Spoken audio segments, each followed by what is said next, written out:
சங்கீதம் 86:10. தேவரீர் மகத்துவம் உள்ளவரும் அதிசயங்களை செய்கிறவருமாயிருக்கிறீர். நீர் ஒருவரே தேவன். தேவரீர் மகத்துவம் உள்ளவரும் அதிசயங்களை செய்கிறவருமாய் இருக்கிறீர்.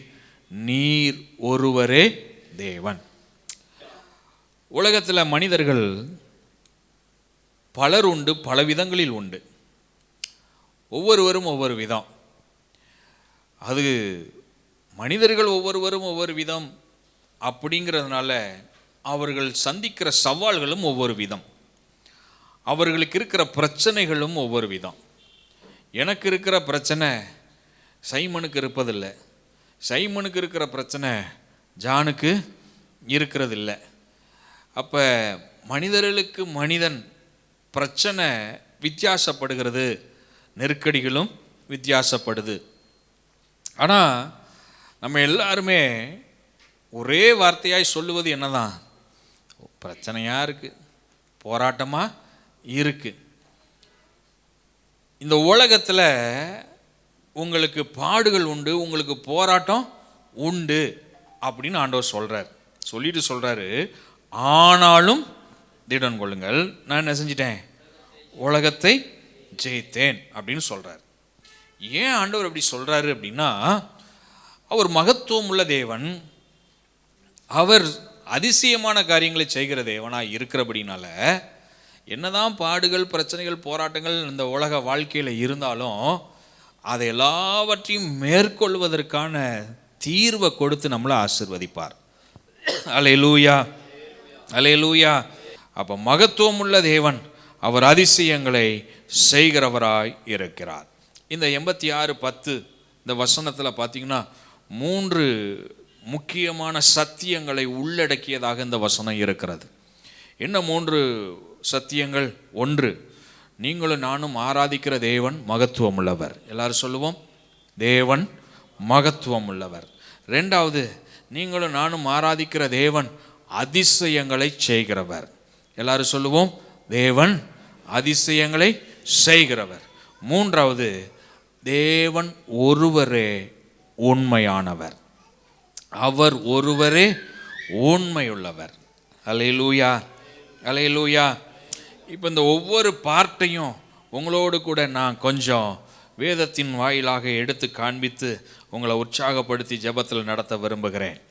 பெரிய தேவன், அவர் எவ்வளவு பெரியவர் அப்படின்னா எல்லாவற்றை விட பெரியவர்.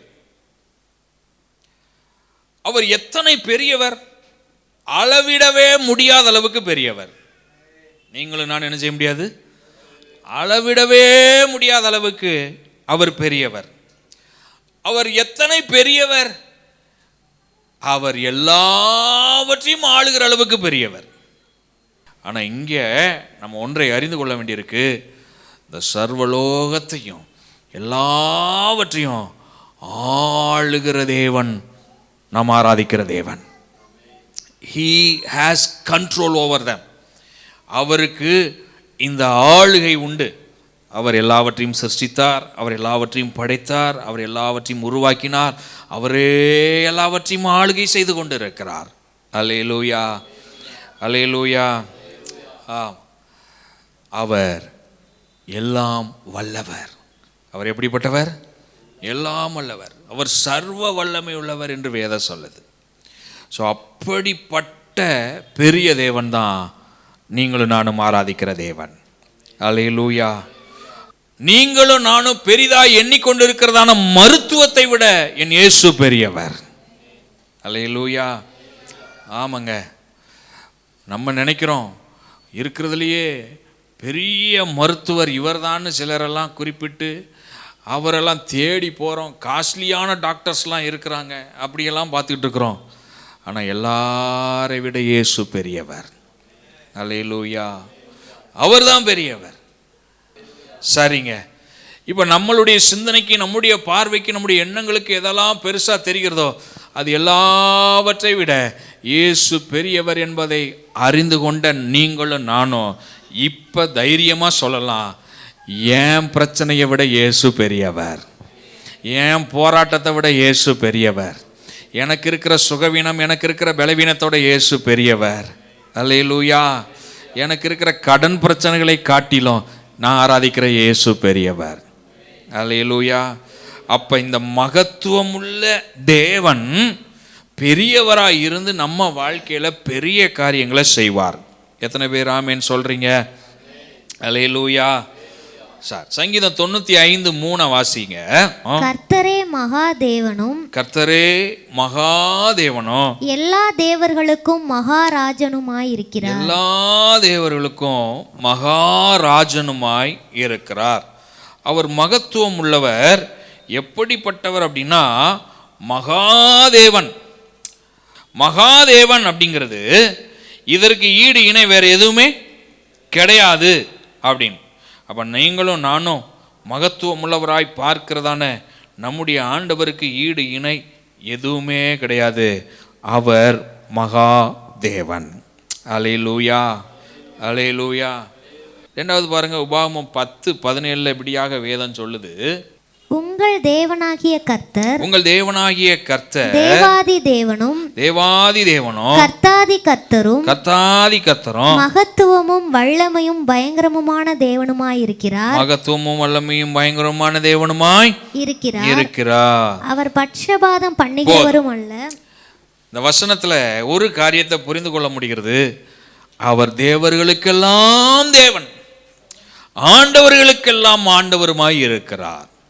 அல்லேலூயா. அடுத்து பாருங்க, எரேமியா 32:17. கர்த்தராகிய ஆண்டவரே, இதோ தேவரீர் உம்முடைய மகாபலத்தினாலும், தேவரீர் உம்முடைய மகாபலத்தினாலும், நீட்டப்பட்ட உம்முடைய புயத்தினாலும், புயத்தினாலும் வானத்தையும் பூமியையும் உண்டாக்கினீர். கவனிங்க, எதை உண்டாக்கினாரா?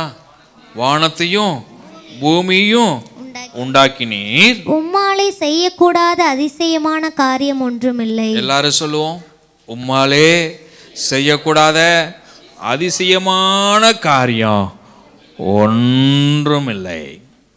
அல்லேலூயா.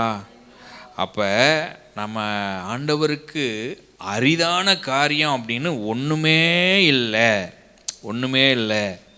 அல்லேலூயா. ஆமாம். இப்போ உங்களுக்கும் எனக்கும் சுகவீனம் பலவீனம் வந்துருச்சுன்னா நம்ம நினச்சிக்கிறோம், அவ்வளவுதான் போச்சு, இனி இதுக்கு என்ன பண்ணுறது, ஏது பண்ணுறது, இது இப்படி இருக்குமோ அப்படி இருக்குமோ, இந்த தலைவலி அந்த தலைவலியாக இருக்குமோ, இந்த கைவலி அந்த கைவலியாக இருக்குமோ, இப்படியெல்லாம் நம்ம யோசிக்கிறோம். அப்படி தானே? ஆமாம். ஆனால் நமக்கு எதெல்லாம் முடியாது அப்படின்னு தோன்றுகிறதோ அது எல்லாம் அவருக்கு அதிசயம் செய்து முடிய பண்ணுகிற தேவனாய் வெளிப்படுவதற்கு போதுமானவர். அல்லேலூயா. மனிதர்களுக்கு பெரியதாக தோன்றும் பிரச்சனைகள் எல்லாம் தேவனுக்கு மிகவும் சிறிதானவை. அல்லேலூயா. உங்களுக்கு கடன் இருக்கு, அது உங்களுக்கு பெருசாக தெரியலாம், ஆனால் தேவனுக்கு அது மிகவும் சிறியது. அவரால் கூடாத காரியம் ஒன்றுமில்லை. அல்லேலூயா. உங்களுக்கு வேலை இல்லை, அது உங்களுக்கு ஒரு பெரிய பிரச்சனை, ஆனால் தேவனுடைய பார்வையில் அது மிகவும் சிறியது. அவரால் உங்களுக்கு அற்புதம் செய்யக்கூடும். அல்லேலூயா. உங்கள் குடும்பத்தில் பிரச்சனையா, உங்களுக்கு அது பெருசாக தெரியுது, ஆனால் தேவனுக்கு அது மிகவும் சிறியது. அவருக்கு நன்மை செய்ய முடியும். அல்லேலூயா. பிள்ளைகளுடைய எதிர்காலத்தை குறித்து கலங்கி நிற்கிறீங்களா, அது உங்களுக்கு பெருசாக தெரியுதா, தேவனுடைய பார்வையில் அது சிறியது. அவரால் அற்புதம் செய்யக்கூடும். அல்லேலூயா, அல்லேலூயா. அவர் மகத்துவம் உள்ளவர். பெரிய காரியங்களை செய்து நம்முடைய வாழ்க்கையை நிச்சயம் அவர் ஆசீர்வதிப்பார். ரெண்டாவது இதில் சொல்லியிருக்கு இந்த வசனத்தில், அவர் அதிசயங்களை செய்கிறவர். அதிசயம் என்றால் என்ன? மனிதனால் முடியாதது தேவனால் நடக்குது பாருங்க. என்னால் முடியாத ஒன்றை தேவன் எனக்கு செய்கிறாரு பாருங்க, அது என்னது? அதிசயம். அல்லேலூயா. ஆம். 100 வயசுல இனி அவ்வளவுதான் கிழவன் என்று சொல்லப்பட்டதான வயதுல, 90 வயதுல இனி அவ்வளவுதான் கிழவி என்று சொல்லப்பட்டதான வயதுல ஒரு ஆண் பிள்ளையை பெற்றெடுக்க ஒருவருக்கு தேவன் அற்புதம் செய்கிறார்னா அது என்னது? அதிசயம். அல்லேலூயா. ஏன்னா முடியாது அப்படிங்கிற நிலையில ஒன்றை முடிய பண்ணுவாரானால் அதுதான் அதிசயம். அல்லேலூயா. அப்படிப்பட்ட அதிசயங்களை செய்கிறவர் நீங்களும் நானும் ஆராதிக்கிற தேவன். இன்றைக்கு அதே தேவன் உங்க வாழ்க்கையில, என் வாழ்க்கையில ஒரு அதிசயத்தை செய்வார். விசுவாசிக்கிறீங்களா? அல்லேலூயா. அடுத்து பாருங்க, விடுதலையில் அவருடைய அதிசயம். என்ன விடுதலையில் அதிசயம்? யாத்ராகமம் 14வது அதிகாரத்தை நீங்கள் வாசிங்கன்னா, இஸ்ரவேல் ஜனங்களை எகிப்திலேருந்து தேவன் என்ன செய்கிறாரு? மீட்டெடுத்து வெளியே கொண்டு வருகிறார். எகிப்துக்கு அவங்க போய் அடிமைகள் ஆகிவிட்டார்கள். இப்போ அந்த அடிமைத்தனத்திலிருந்து இஸ்ரவேல் ஜனங்களை தேவன் விடுதலையாக்கி வெளியே கொண்டு வந்தார் பாருங்க. அது ஒரு அதிசயம். அல்லேலூயா. நீங்கள் அந்த சம்பவத்தை வாசிச்சிருப்பீங்க. ஒவ்வொரு முறையும் பார்வோன் இடத்துல போய் மோசே நிற்கும்போது ஒவ்வொரு அற்புதத்தின் நிகழ்வு நடந்து கொண்டே இருக்கு. தண்ணி இரத்தமாகுது, கோல் பாம்பாகுது, இப்படி ஒவ்வொரு அற்புதமாக நடந்துக்கிட்டு இருக்கு. இப்படியெல்லாம் நடந்து அதுக்கப்புறம் அவங்க வெளியே வராங்க. வந்தா செங்கடல் முன்பதாய் நிற்குது. அந்த செங்கடலும் 2ஆய் பிளந்து வழிவிடுது. வெட்டாந்திரையில் நடக்கிறது போல நடந்து போகிறாங்க. அதுக்கப்புறம் தண்ணி வேணும்னு கேட்குறாங்க. தண்ணி பார்த்தா கசப்பான தண்ணி சுவையான தண்ணியாக என்ன செய்யுது? மாறுது. அதுக்கப்புறம் பார்த்தா சாப்பாடு வேணும்னு கேட்குறாங்க. மண்ணா கிடைக்குது, காடை கிடைக்குது. அதுக்கப்புறம் எதிராளிகள் கூட்டம். அந்த எதிராளிகள் கூட்டத்தை நிர்மூலமாக்கி போட்டு எரியோ கோட்டையை உடைத்து, எவ்வளவு பெரிய அதிசயம். அல்லேலூயா. விடுதலை, அவர் நமக்கு கொடுத்து வைத்திருக்கதான விடுதலை ஒவ்வொன்றுமே அதிசயம்தான். அல்லேலூயா, அல்லேலூயா. பாவத்திலிருந்து சாபத்திலிருந்து தேவன் நம்மளை விடுவித்திருப்பாரானால் அதுவே அதிசயம் தாங்க. ஆமென். ஆமா.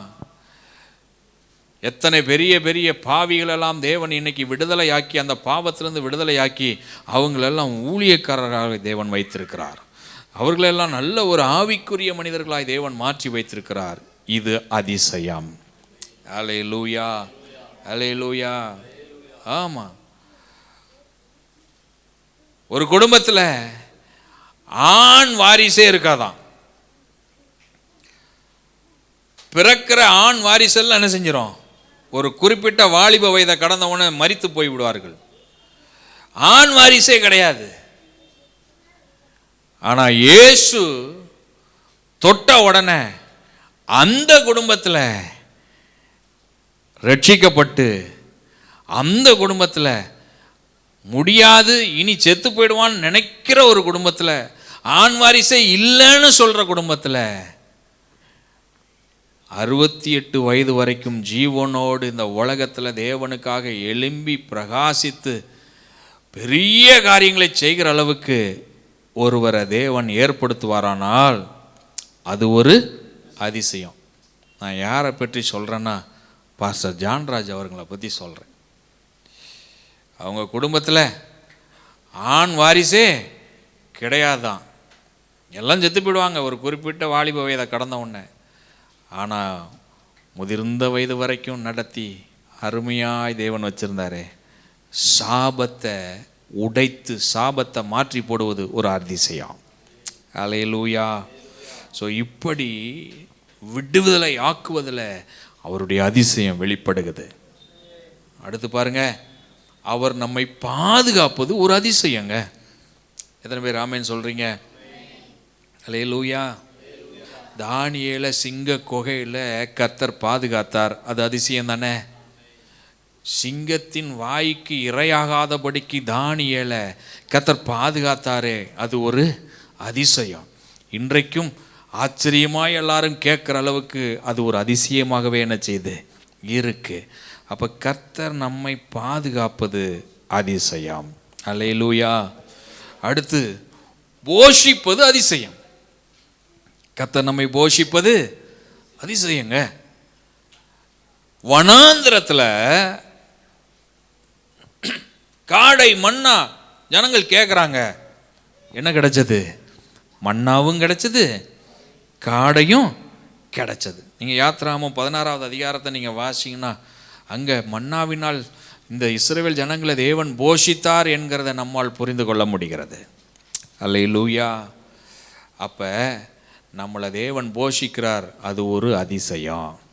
உங்களுக்கும் எனக்கும் நம்ம சாப்பிட்றதுல தேவன் இது வரைக்கும் ஒரு குறைவும் நமக்கு வைக்கவே இல்லை. எத்தனை பேர் ஆமேன்னு சொல்கிறீங்க?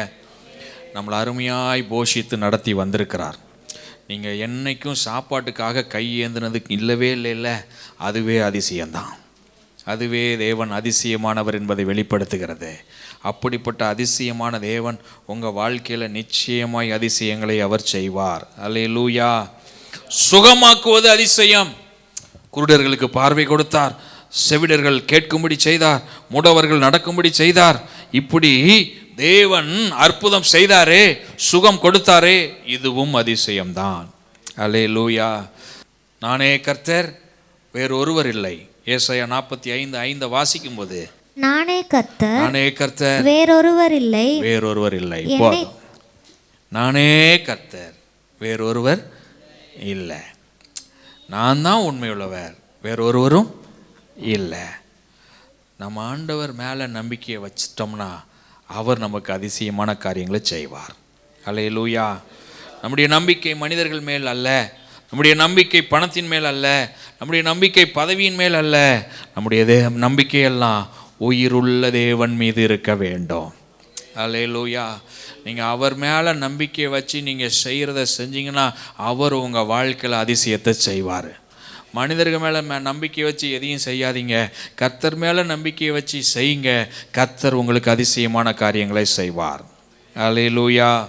மகத்துவமுள்ள தேவன், அதிசயங்களை செய்கிறவர், அவர் ஒருவரே தேவன்.